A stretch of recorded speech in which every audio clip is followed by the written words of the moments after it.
So what does it cost to take your family to Florida for a vacation? That varies a lot by what you want to do and how you want to get there. This video series goes over a typical family vacation for a group coming from further away, specifically Canada, where you want to stay in Florida for more than a week. Each video will cover a different slice of our cost pie, so go to my channel to check them all out. If you're planning a trip to Disney World and are coming from somewhere further away, then here are some ballpark figures and facts to consider based on an actual family trip in late 2022. Coming in around or just under $1,200 US is ground transportation and parking. So we're talking about rental cars and all the parking fees that we acquired through the whole trip.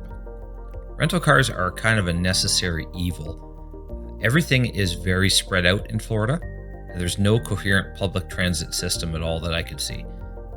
You can always try ride shares, but that can add up quickly as well, and it really limits your flexibility. You can't really leave your extra jackets in an Uber, can you?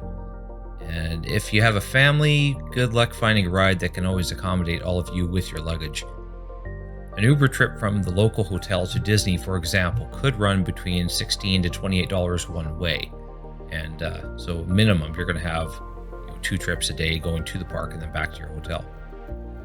Rental car costs also vary, but keep looking on those travel websites for deals. We found a deal through Undercover Tourist. They gave us a discount on the rental car if we bought our park tickets through them. But the hidden fees you'll have to budget for are tolls. Florida uses toll roads, and the rental car companies have different creative ways of making you pay for them. A budget rental offered a flat rate toll fee. They would cover anything for one flat rate. What they didn't tell me was that the flat rate would apply to each calendar week. So if we drive on Saturday, that's one fee. Drive the next day on Sunday, well, that's a new week, so they take another fee. And it was like $60 each time. So it really added up. You can opt out of that and just wait to get the bill for the tolls after your trip. And that might actually have been the better option, but I didn't go that way, so I can't tell you for sure. But for an example, to pay tolls from Sanford Airport to Kissimmee Resort, it would have cost me about $12 one way in tolls. Not every road in Florida is a toll road. It's just the open highways. So driving around in town on local roads, once you're at your resort, going to and from the parks, it won't likely trigger any tolls unless you get on a major route to get there, like I-4 or the 417 Turnpike. Remember that the parks themselves will charge you for parking for your rental car as well. And Disney was charging $25 each day you attend a park, just to park your car. Oddly, there was no parking fee at all for the water parks. And parking at Disney Springs, which is a shopping area, lots of restaurants there, that's always free as well. So there are 2 approaches here.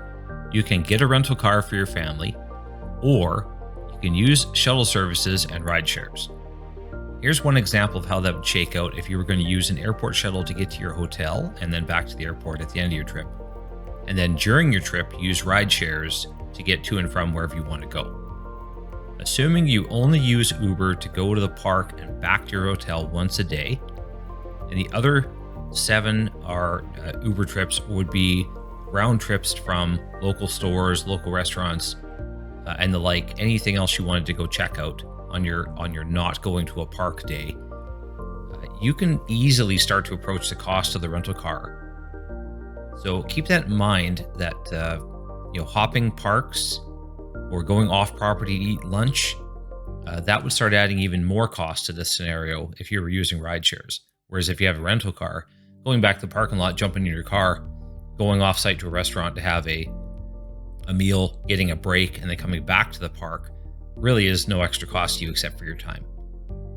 I think the ride shares would only work well if you had a very good selection of restaurants within walking distance of your hotel.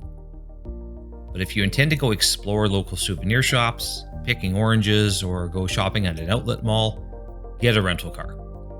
A couple other considerations for this category are your comfort level with driving.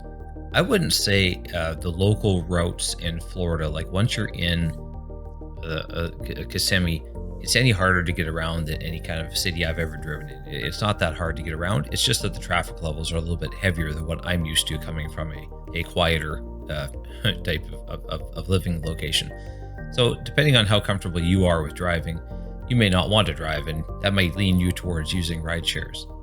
The other thing to consider is that some hotels do offer shuttle services for free that go and will drop you off at the park and then pick you up later on. So depending on the hotel you end up with, it is possible that they may actually foot some of the bill for your transportation costs.